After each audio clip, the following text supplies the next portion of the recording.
I just like to get the claps out the way. I feel so good. Hey, y'all. Hey, y'all. Hey, y'all. Hey. It is 2026. Happy New Year. If you're just now watching for the first time, I am your host, your auntie, August, and we are here on the Power Influence Radio and the Daily Faith Network. So we're going to just get right into it. Like, why wait, you know? So today, I have the pleasure of interviewing one of two, because the second one isn't here. One of two of a podcast that is a little different than I've watched in the last year. But it's pretty cool, so we're going to get into it. We have a handsome young man here, Trey. How you doing? Good, how are you? Thank you for having me. Appreciate it. Look at it. Y'all see he cute, huh? I'm weak. Thank you. Cute. I Oh, listen, appreciate it. I tried to give y'all the introduction to me before we sit down. Okay. Any and everything can come out of my mouth. Okay. As long as it's not a curse word. Okay. So it is what it is. Cool. But we're going to talk about you. Let's do it. All right. So you are one of two of the podcast Fupas and Flapjacks. Yeah. What I do on my show is I let people introduce themselves, because sometimes you don't get a lot of interviews, and sometimes it sounds different when we talk about us. So Right. Go ahead and let the people know who you are and about what you do. Cool. My name's Trey. I'm originally from Michigan. I'm 33. And I have been in the, I don't know if really call this like entertainment or more social space for a very long time. Like I was big on Vine when Vine was out. I'm pretty big on TikTok right now. And I do music. I've done a couple YouTube shows on acting. And currently trying to mix all that together and doing like the Fupas and Flapjacks podcast. And that all really came about because I showed up on Jay's his solo show of Serious Sarcasm. And he had me on. We were just talking about just women. And he was like, I was like saying like he loves Fupas. Like he's a Fupa warrior. Like he will find a woman, and if she has a Fupa, that's what he goes for. Oh. And we were talking about that because we were talking about like single moms. Okay. Because we both we've dated single moms. There's no problem dating a single woman who has children. Right. And they have the stretch marks, the fupas and everything. We're like, that's not a problem for us. However, for Jay, that's like a prereq. Like you got to have the fupa. Oh, that's 1 out of 10. Yeah, that's one of the things he wants. It's the fupa. Oh. So really the show's name came from like his desire of like liking A fupa. fupa. Dang, and the I wish you was flapjacks, here. if you don't know what flapjacks are, then you'll just have to figure that out. But No. See, this is why I needed this. Please explain, what is a flapjack? okay. I have to know. I A hear flapjack laughter. is a very big areola.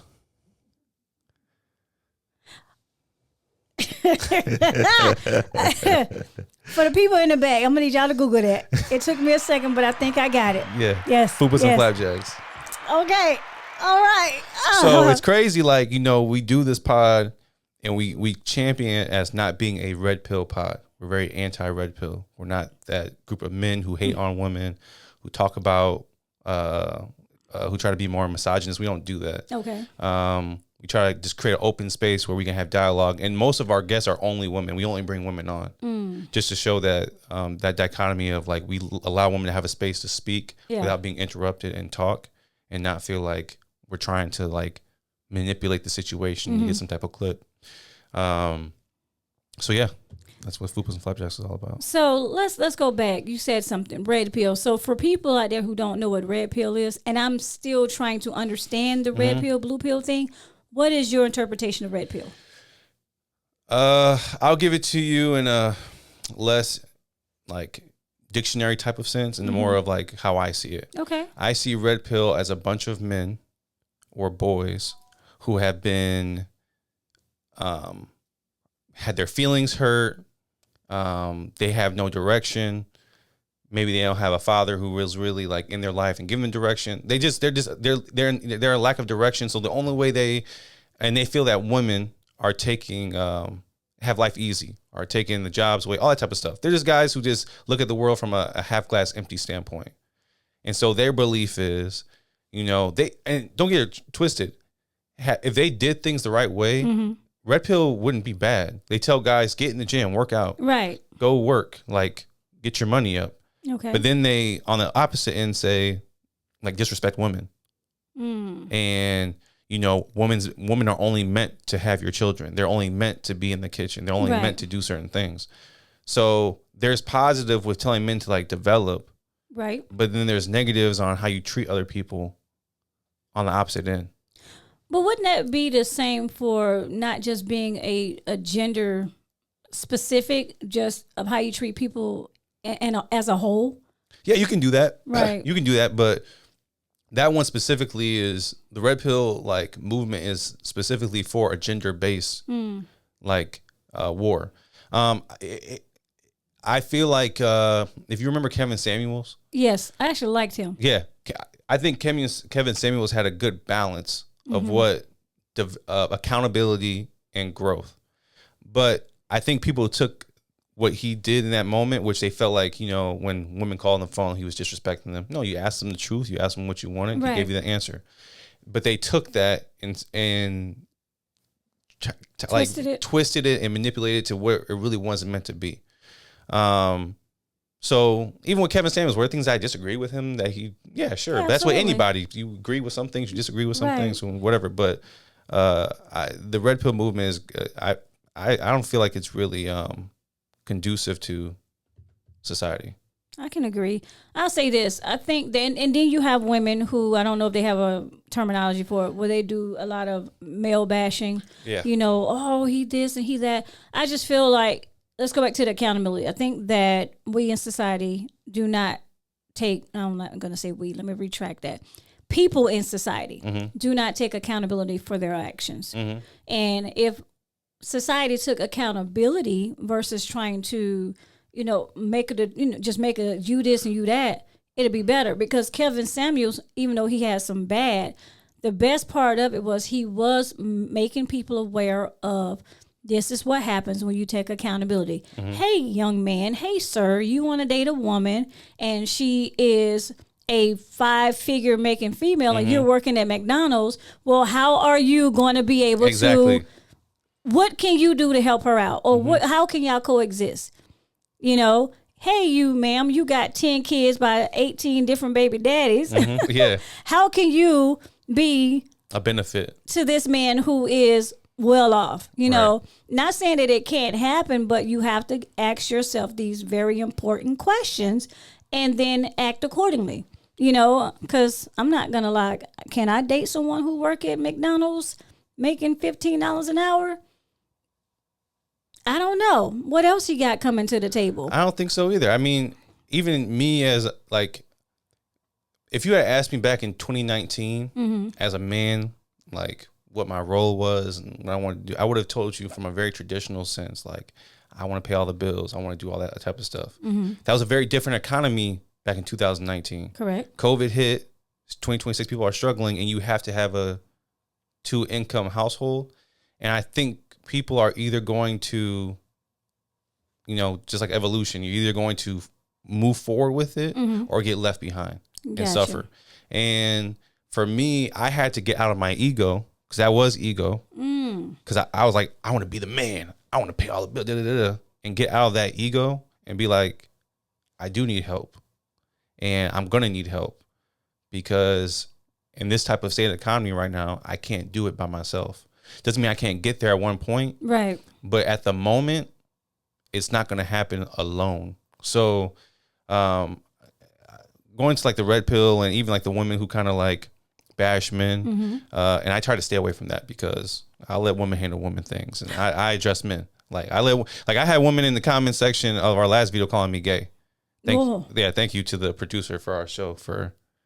Why? What was? Well, because he asked a question saying, yeah, that was your fault. He asked a question saying, do you feel like you are in competition with men? And that's a very good question. Right, but it looked like it came from me in the video. So it was like, oh, men want to be in competition with women. That's what they want. They want to be attractive just like women are. All the other stuff. Oh, he got to be for the other team. And I'm like, I didn't even ask the question. I was kind of like, I was like, dang. But at the end of the day, like on both spectrums, Right. you know, I in this economy, I just hope that people start to heal from that gender war type situation because we need each other more than we don't.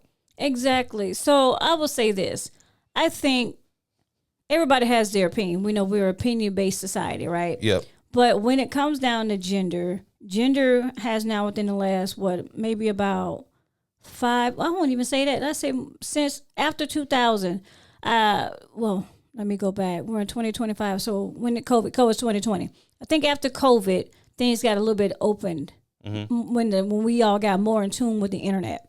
And gender has just become so big of a dynamic, where it's not even a gender, it's an identification. So it's not even necessarily a gender situation. It's more of what I identify as. And I say this, well, I identify as a skinny white lady with over 16 figures in my bank account. Okay. So that's how I want people to identify me. Okay. So when I go to my bank, that's how I hope they look at me when they ask for my ID. Okay.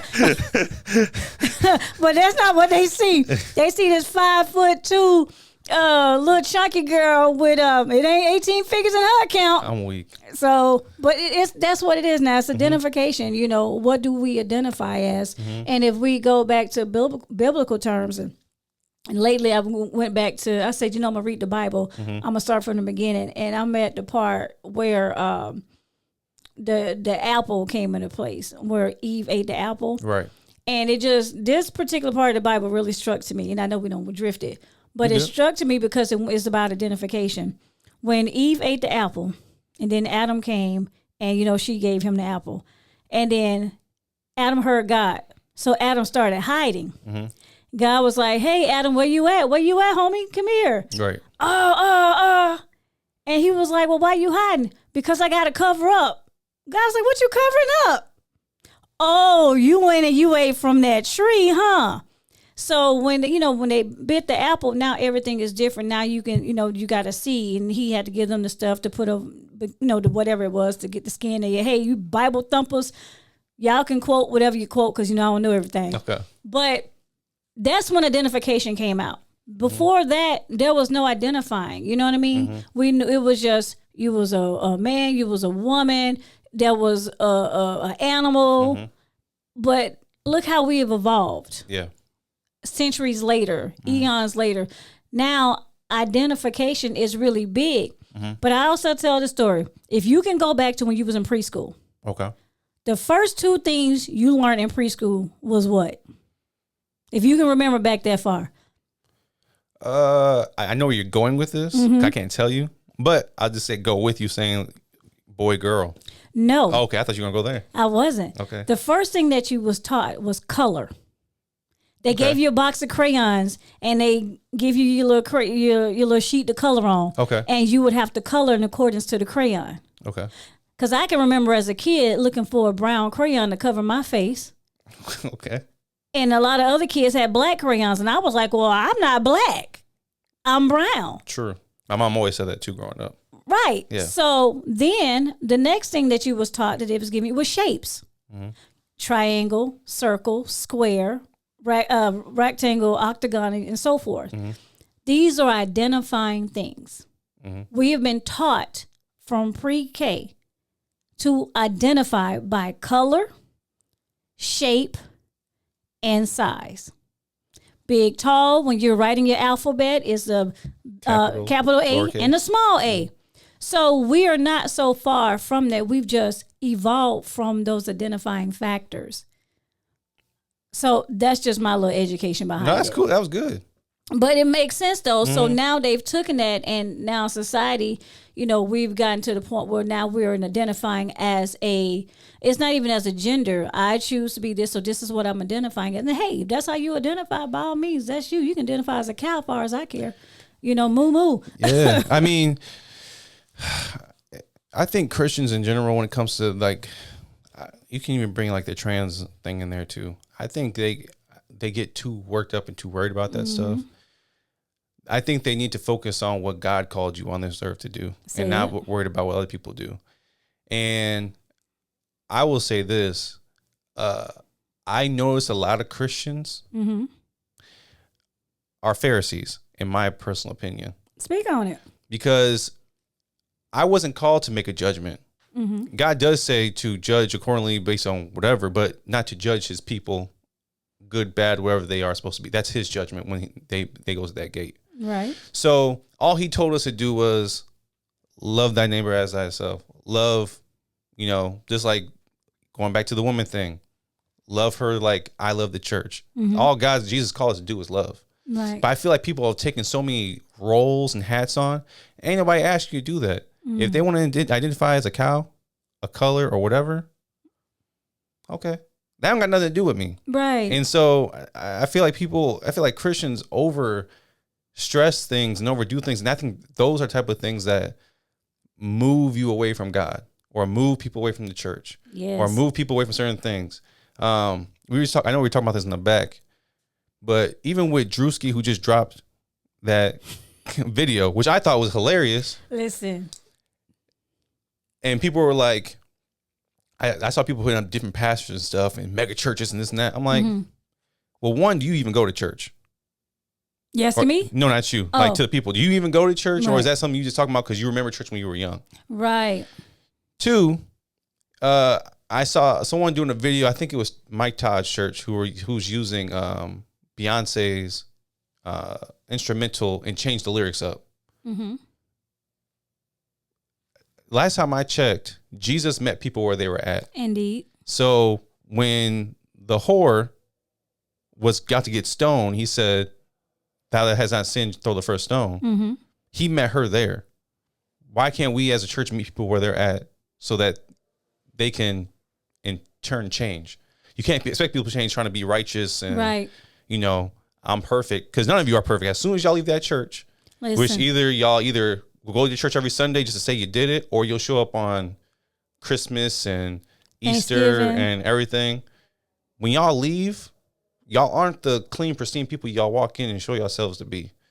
And so to me, I have a really hard time with Pharisee Christians judging people for whatever decision they make when they ain't got nothing to do with you. I really like the word Pharisee Christians. I'm going to have to use that.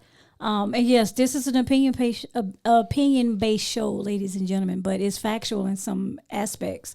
And I have to agree with that. I grew up in church, and I can say from being in the pulpit, being on the front line of the pulpit, you called me after church. It was not church music that was playing on my radio. Right. But that does not stop your soul. That does not stop you saying, I believe in God. I believe in Christ. I am saved, sanctified, filled with the Holy Ghost. It does not mean that that's not you. Right. At the end of the day, we're all human beings. Right. And one thing that God gave everybody is free will. Right. With my will, I choose to do what I want to do. However, you do have a role to play. Right. So if you are in a certain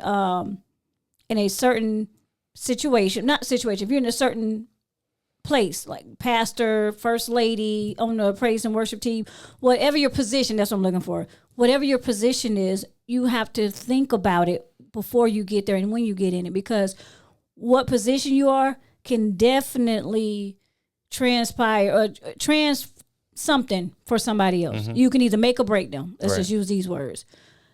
A pastor not meeting somebody where they at, coming off the street, you got a stripper. That's her job. She's not a stripper by every day. She stripped from, let's say, 12 a.m. to 3 a.m. in the morning. After she's stripping, she might be at the school becoming a nurse. But if she's coming to church right after she done got off the stage from stripping, does that make her any more, any less? Right. No, I struggle with people who don't understand like the people progressing to get to where you need to be. Just like you said, you have free will to do what you want. Correct. Every day, every morning when I wake up, I do ask God to forgive me for my sins that I did the previous day. My goal is every day to get better. Exactly. Doesn't mean that just because I have the free will. And I make the mistakes. I made the choices. But ultimately, I feel like Jesus came to earth to show us I was a human too. I got tempted too. I still made the right decision. So if I'm as a human being can do it with being tempted by women and the devil and all this other stuff, you can do it too. And that's how I try to like look at it. Where like I try not to, if Jesus is supposed to be inside of me, and if Jesus is me and I'm in him, and vice versa, then I should be able to move like him. And I should be able to correct myself in certain situations. Is it hard? And does that sound easy? It sounds easy. Right. But the idea is every single day to take a step forward and do something better than what I did before. I've made a lot of changes to my life. Like in my TikTok, like for example, I made a lot of sexual content. Like I was doing that's the stuff that kind of helped me like go, because sex sells. Yep, sex, drugs, and even though I rock and wasn't roll. doing like the OnlyFans, all that type of stuff. Right. I was just doing stuff, a lot of innuendos towards sex, and I knew that was gonna get me clicks and likes. Okay. But then you get that conflicting, like one, do your future wife want to see that type of stuff on TikTok? So you got conflicted. I got conflicted at a certain point, and it was like, is this something that really God finds? Even though you're not doing these things that you're saying in the video, you're creating these scenarios. Are you leading people to another path that's the opposite of where it should go? Do you think that when you get married, is something that a woman wants to deal with, or something that when you have kids, that your kids want to see, because the internet's forever, that the kids want to see? So there was a fork in the road where I had to make a decision on that. There's a fork in the road when I was making music. I was like, do I keep talking about meeting with different women and having relations with different women when I'm not even doing that on a regular? Or can I pivot to something where I could still be in a secular sense, but not, get away from, singing about songs that are about love with one person? You can still talk about sex is a great thing. Right. But I could talk about sex with someone I'm in love with. Exactly. And still create those type of songs that someone would create with someone they just met with one night. But you said something. You said you were conflicted, so that's conviction. And in the Bible world, we would say that's Holy Spirit. Yeah. If you are convicted, if something inside you is convicting you, for you to change your ways, that's God. Right. So no, you don't necessarily, in my opinion, you don't have to be in the church, because you can be at home and you can read the Bible, you can pray, you can worship. All of this you can do without being in church. Church is the building. And if you go back to the word, church is actually, like you said earlier, it's within you. The building is for you to meet with like-minded people so that you guys can congregate together. Right. The pastor, he's just a teacher. He's teaching you the tools that's within that Bible. But your job is to still go home and still read it. Show yourself approved. Read the Bible, show yourself approved. Exactly. Because let's be honest, some of these so-called pastors, ministers, whatever the title of them be, they're not God. Right. They're just a mouthpiece. They are actually supposed to be, the teacher. It's just like you at work. When you start a new job, they put you through training, and then they give you that summary plan and say, hey, you need a reference, you go here and you reference your job skills and your job, this, that, and the third. Same thing is with the Bible. Yeah. We have to move differently. And you did say grow. We should grow. And I think that one thing that a lot of Christians don't do, and not just Christians, anybody, we don't give each other grace. Facts. We don't give each other grace. We don't give ourselves grace. We don't think before we speak. I am a person who do that a lot. I just say what comes right off the top of the dome. But yeah, and accountability. And I think in life, if we can start taking accountability for our actions, even if we don't think before we speak, even if we don't give people grace, take the accountability for that, and then just, keep going. Yeah, repent, ask God for forgiveness, and keep pushing forward. But yes, we all should evolve. And if it evolved for the negative, hey, they gotta speak on that. Yeah, on their own. Right. I've read the Bible through a couple of times. I went through a Christian school my whole life, from 4th through 12, and then I grew up in the church too. And there was a point in church where I was getting so bored, and not bored like bored with God, and bored with like Christianity. Yeah, because it was like, is this all there is? like there's got to be more to than this. That's when I want to start reading the Bible for myself. So what part of it was boring? This is interesting. I think the part of just like the repetition. I go on Sunday, I sing songs, I listen to pastor, I leave, and nothing changes in my life. So it was church that was boring. It wasn't. Yeah, Bible I mean, it wasn't. Yeah, it wasn't that. It was church that was boring, but I felt like if this is all Christianity is, I can do the bare minimum. I believe in God. All I gotta say is Jesus is Lord. Why am I even going to church for? To be honest with you, why am I even doing certain things for? If all I gotta do is accept Jesus as my Savior, and then my life is like forever in heaven. That's the part of like in my head. I was like, I think I was 21 at the time, and then I know a lot of people have a problem with Kanye.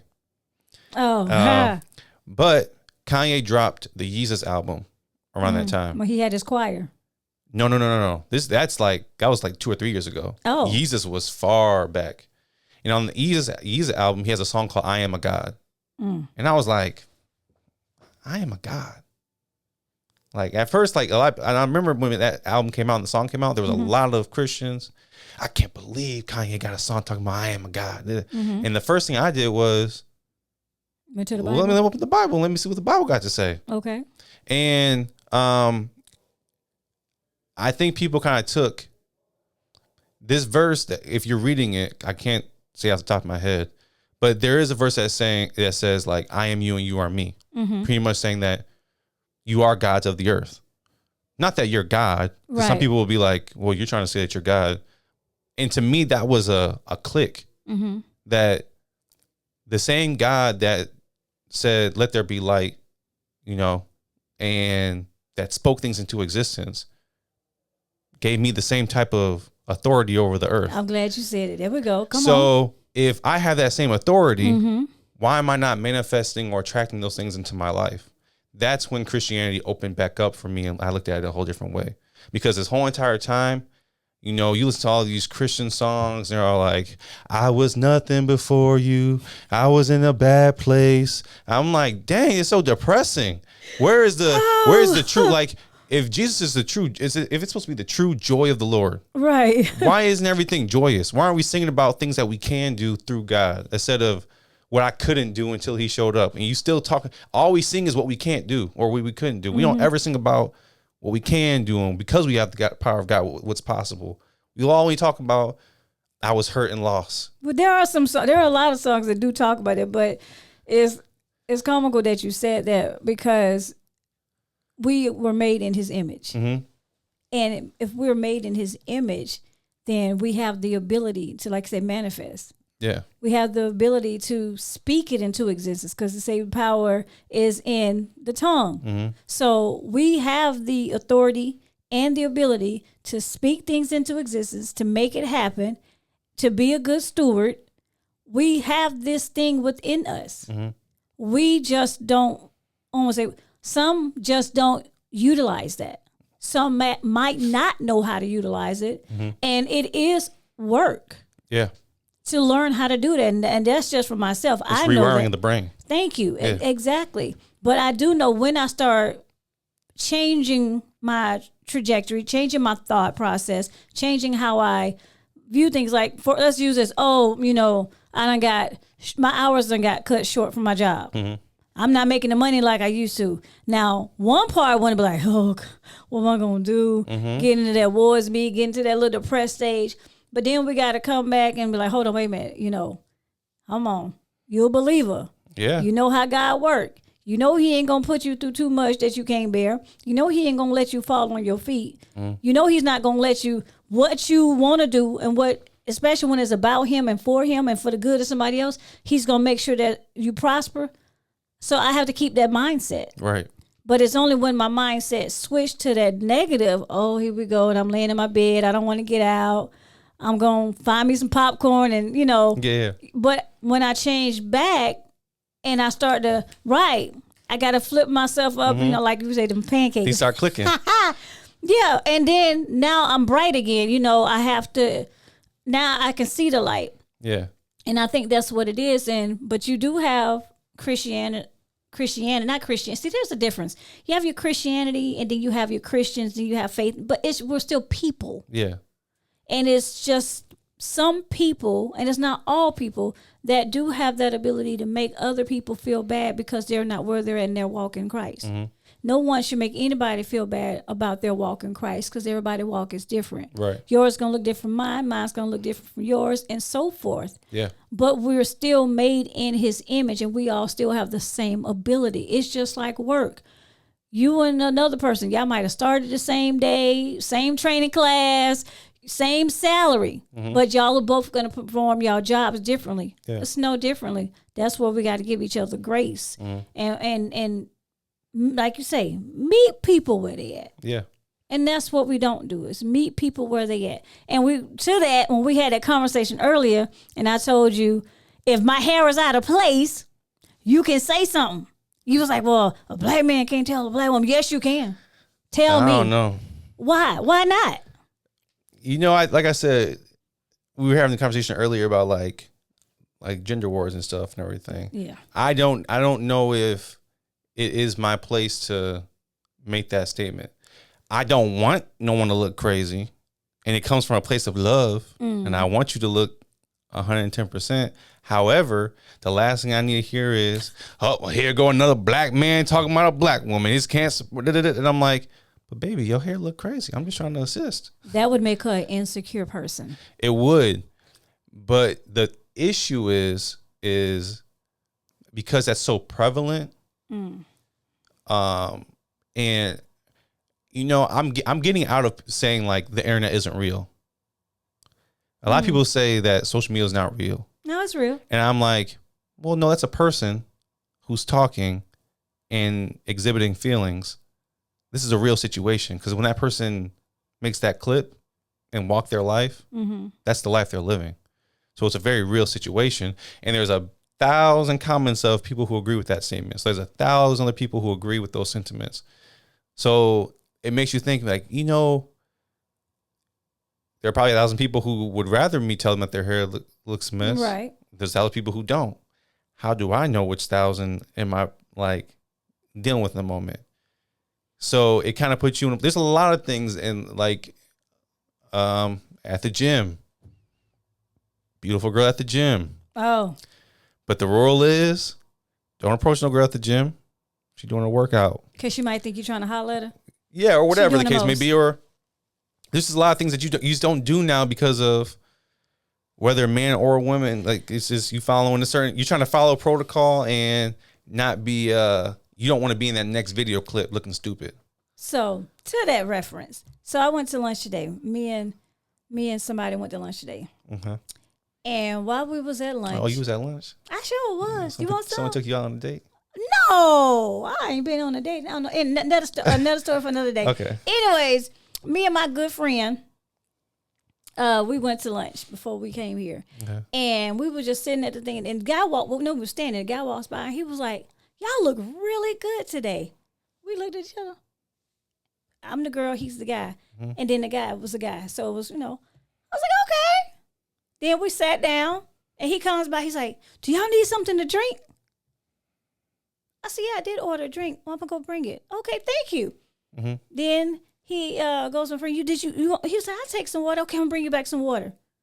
And we were both like, well, which one of us did he want? Yeah, I'm weak. But I'm saying that, but looking back now, he was just a nice guy. Mm-hmm. He was really nice, and he did it out of love, Mm-hmm.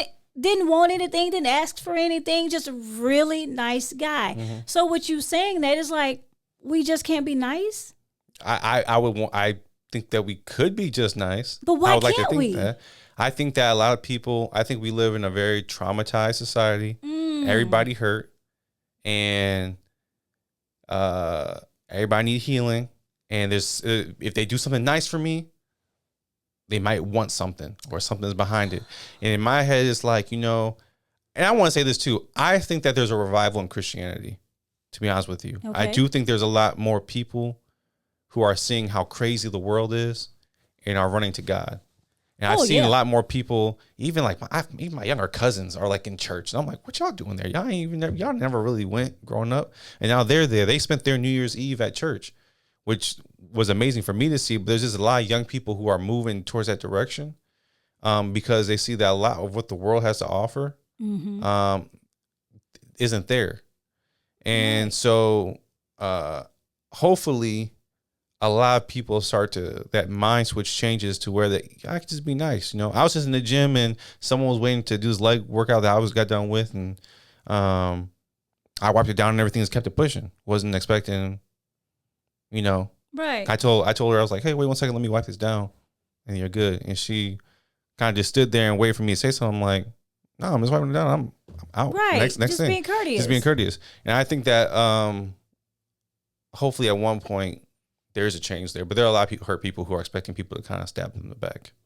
But that comes from everybody being hurt. Yeah.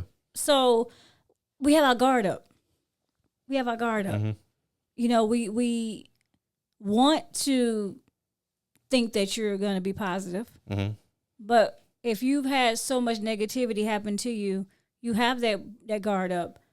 And you're not wrong. We're not wrong for having guards up by any means necessary. I think that we should still, that's where, that grace, But then what happens is with anything traumatic, if we start to open up that door to give grace, and what happens, we get hit again, now that wall done tripled.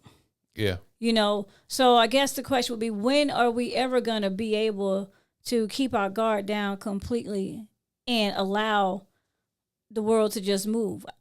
That's your choice. That's got to be your personal choice. I told my current relationship, I don't have time trying to figure out who pays she liking and she cheating on me, all this other stuff. And also I can't hold her to the same things that hurt me in the past. Because I will never be able to love or give her my 100% if I held her to the standard or held her to things that other people did to me back then. I realized that for myself after therapy, but I realized that. And so even with discussions with her or with other people, I tell people you're never going to be able to move in this life authentically yourself until you say, like Jesus, just, I got faith in you and trust you. I don't know anything about you. You haven't done anything wrong to me. And a lot of times it's you're always judging on someone because they ain't done nothing bad. You ain't give them a chance. For me, when I meet people, it's I'm gonna give you an opportunity. Benefit of the doubt. And if you cross me, damn. But that's it. Okay. I mean, I guess I try to pray for discernment. Okay. I like that too. I want to have my antennas up, tuned to this may be good and this may not be bad. I want my discernment to be strong enough to know that, okay, you can go now. Oh, no, don't go. Oh, now you can go. Use the Holy Spirit to direct your path. There you go. Yeah. I think that's the best way. And I'm saying that for everything from with myself. I have to work that way now so that I can stay sane. Because again, I take accountability for any and everything that I do. Okay. Which caught me about 10 years ago, maybe 4. Okay, 4. Okay. I wasn't doing that. Okay. No, about 10. When I tell you, I just didn't. But now I take accountability because I personally want to be better and do better.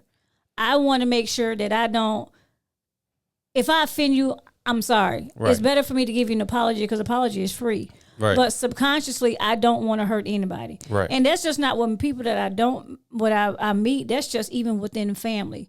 Like being a parent.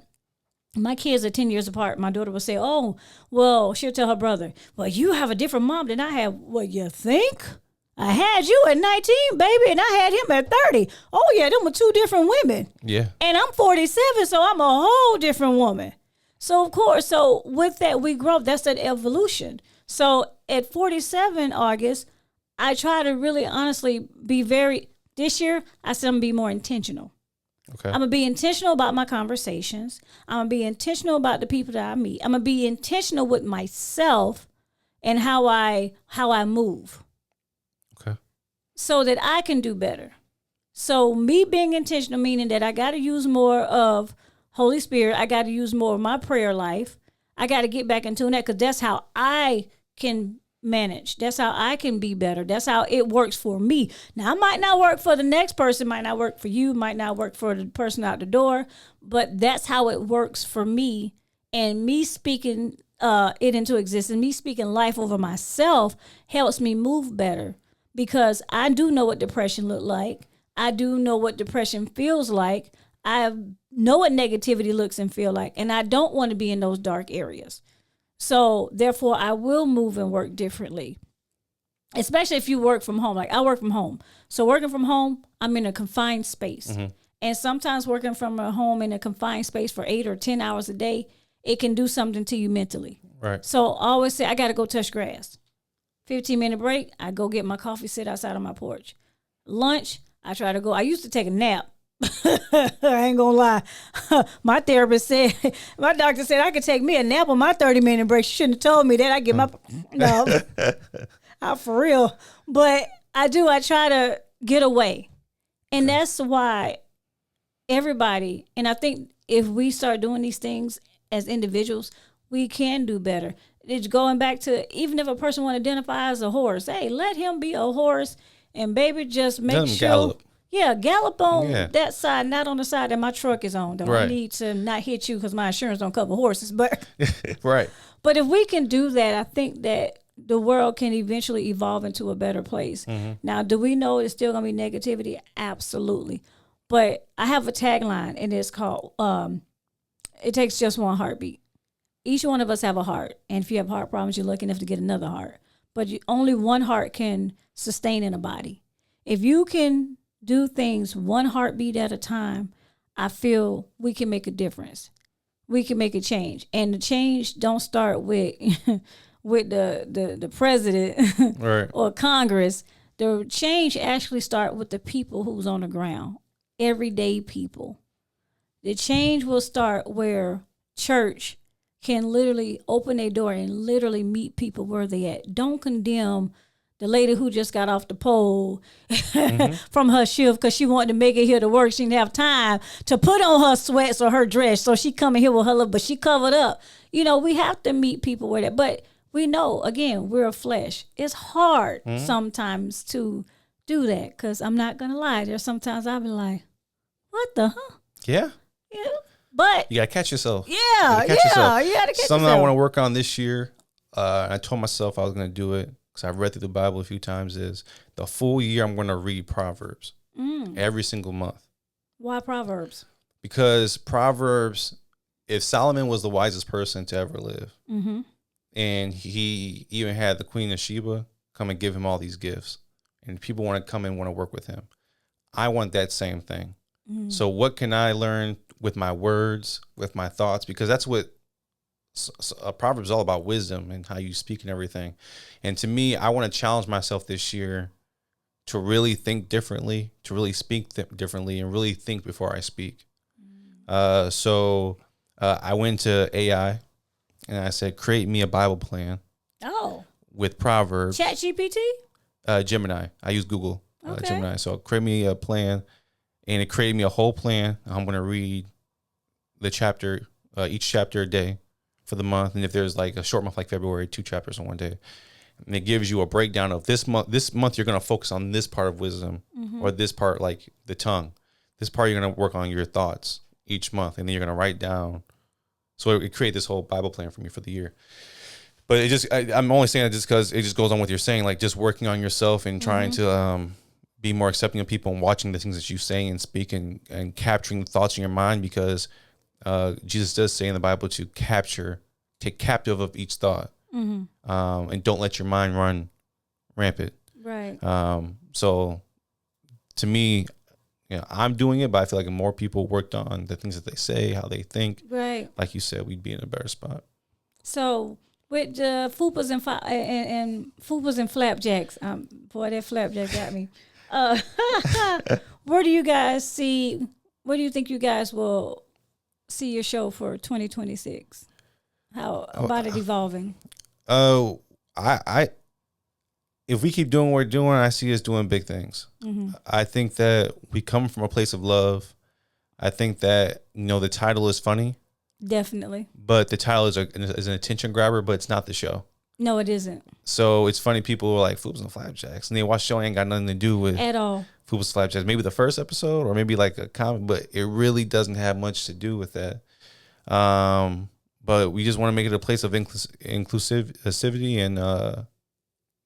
and show people that, especially as Black men, that we can have intelligent conversations and dialogue and try to make a change in a different way without offending people or creating this narrative that we have to be in a certain box or be a certain way.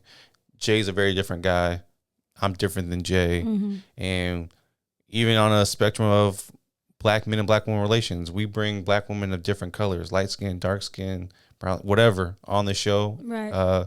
We've had a gay Black man on the show. We've had lesbians on the show. I had to. That was the first show I watched, and I'm not gonna lie, that one did something for me.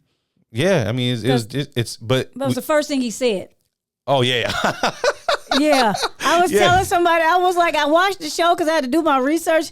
But when you was like, hey, this is such and such, he's a gay Black man, and he was like, no, I am a man that like to. I was like, oh. Yeah, but it's one of those things where it's like we wanted to show that you can be heterosexual and still and be cool with someone who's gay, like especially as Black men. Like we got the same thing where we say like pause or whatever whenever someone says something like deemed gay. Yeah. But at the same time, like although that can be jokes, we still want to promote a place where Black unity. We're together. It doesn't matter what your creed is, what you believe. We're a team, Right. and especially more than anything with this government, this economy was going on. We need to be more unified than ever. So if we can make podcast episodes where we have different people, different beliefs, creeds, or whatever relations, come in and show that we can talk and laugh and have a conversation, then we're hoping that other people can do the same thing. And open dialogue, definitely.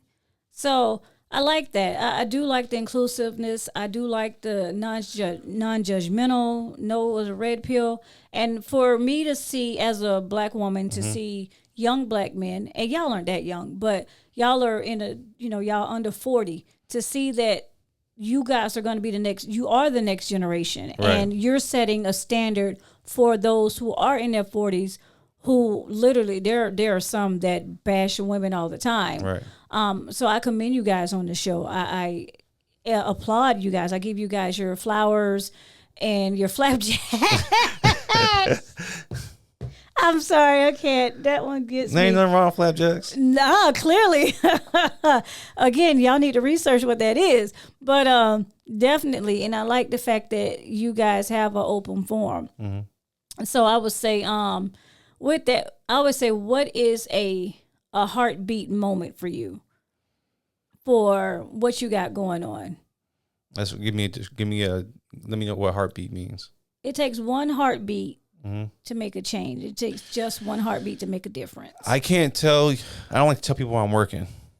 So I don't tell people where I work for social media reasons or whatever. No, I didn't say. No, not you. I'm just prefacing. Oh, okay. But because I'm just getting ready to speak about my job. Oh. But one thing that I tell my team, and I tell them this every time I see them. Okay. Is that I'm not doing my job if I'm not developing you for you to grow and for you to be the best you can be. It's my job to not only do the role I have here and to help develop myself, but it's to help develop you. And if I haven't developed you, I have failed as a leader. And because of that and their buy-in, it feels good to know that, one of the person that I've trained is getting ready to get promoted in the same place that we're at right now. And they're going through their training and, people are locked in and giving me good numbers and we're doing great things there. But yeah, it feels good for me, but it feels good for them, because at one point I know I'm going to get, I know for me, I have higher goals. I know I'm going to get promoted and move to different places, but what did I leave behind for them? So my heartbeat moment is one, seeing that one person that I already in 4 months already affected to get ready for that promotion. But the buy-in I get from them because of me buying into them. It's not, as a leader, a lot of people want to be a boss. I run you. I tell you what to do. Yeah. When it's almost like marriage, I am a servant to you. And so because I'm submitting to you and serving as my associates, how can I not have you guys trust me if I don't put the trust in you to make things happen? So getting that buyback from them is an amazing feeling. And so, yeah. So you feed into other people. You help them make a difference within themselves and within their careers. Right. That is a good thing. How do you feel about that? That's something I've been doing my whole entire career. I have a lot of people who reach out to me and they're like, yo, because of you, I'm a manager at this place, or because of you, I'm running this over here, or what you taught me, I'm doing this differently. And that to me is a bigger difference in impacting lives. Do I wish my life was at a certain place and doing certain things and making this type of money or whatever? Sure, I'm in a great place now. Do I want to be better? Yeah. But the fact that other people can reach out to me and say that their lives are going good and they're surviving and they're getting to work on time and they're doing what's supposed to, like, that to me feels good, that their lives are good. Because you Monday through Friday, or if you're in retail like I used to be, like Sunday to Sunday, right? Every day. You see these people more than you see your family. Yep. And you want the best for them, and so for them to grow and do their own thing is a great feeling. Okay, I like that. So what do you have coming up personally outside of the F&F podcast? See how I changed that? Yeah. There is a lot of focus that I'm going to get into as far as social media wise. Some music things I'm getting into. I'm working on a political TikTok page I've already got going, but I want to be more consistent with it and make it more cleaner. Okay. Clean cut. As far as my own personal page, I'm making that more of a lifestyle page. So I'm completely deviating from where I was before on socials, which was, like I told you, was leaned towards more sex and the skits and everything. Okay. Now I'm going to more like lifestyle, clothes, gym, that type of thing. So I'm moving to more of that aspect, more of the motivational. Evolving. Yeah, just evolving and making more reaction videos. I'm actually going to react to a Pop the Balloon video pretty soon here because I like those videos. Those are funny. I'm going to react to one. Listen, them things give me life. Yeah, it's crazy. They give me life. Yeah. I don't need to be on one of them. It would be pretty. It's crazy. But that too. So it's just a lot of things. And it's going to keep me busy. But, you know, I'm going to enjoy it. I like creativity. Okay. Well, tell them where they can... Tell the people where they can follow you and see you. Oh, look at them. That's right. Let me give you your flowers, handshakes, thumbs up, and all of that. But go ahead and let the audience know where they can follow you, watch you, reach you, and all that good Judy stuff. And he got a lady. So I'm sorry, y'all can't do that. If you want to see the podcast, Fupas and Flapjacks, on Instagram, it will attach you to the TikTok and to the YouTube and everything. For mine personally, it's OmniTre, OMNITRE. That's my Instagram and my TikTok. And if you go to my TikTok, it'll take you to like my 4 other TikTok channels that I have. Lord, 4 other. Yeah, I got a reaction page, a political page, a spam page. I got all that. So that's all connected. And I'm gonna hopefully have an OmniTre YouTube, which I'll work on that pretty soon here. And too. When does Fupa and Flapjacks launch? Watch. When does it come out? So the actual audio comes out on Thursday. Okay. The video comes out Saturday. Okay. So if you want to hear it, you can hear it on Spotify, iHeartRadio, Apple. You can hear that on Thursday. And on Saturday, you can go on YouTube and watch it. And I think Spotify, the video comes out on Spotify on Saturday too. Okay. They international. Okay. That's what I'm talking about. Well, ladies and gentlemen, again, give it up one good time for Trey, one half of the Fupa and Flapjacks podcast. He is in his own. He's doing some things. It was a good conversation. It was. That was good. I had a good time. See? You know? So you can't tell me my hair was looking bad now, can't you? No, I still won't do it. Oh my gosh. Anyways, ladies and gentlemen, again, I am your host, Auntie August, here on the Power Influence Radio on the Daily Faith Network. Again, hey, it's Thursday, so y'all can catch me every second and fourth Thursday of the month. I do have to take the time to say we did have a Heartbeat Thursday last Thursday, and we're giving that one to Miss Ingrid from Wind Chills. She has this Girl Heal movement, and it's so awesome. She's teaching women how to heal, which we all should do. So with that being said, congratulations, Miss Wind Chills, Ingrid, on your Heartbeat Thursday and your certificate. We're always looking for a Heartbeat Thursday, so you can nominate somebody. Just DM me and nominate that individual, organization, and so forth. Hey, and if you want to sponsor an episode, DM me. We can get you a commercial on here. You know what I'm saying? Until then, thank y'all for tuning in to the Just Been August podcast show on the Power Influence Radio station and the Daily Faith Network. Guess what? Y'all, it takes just one heartbeat. Y'all be easy.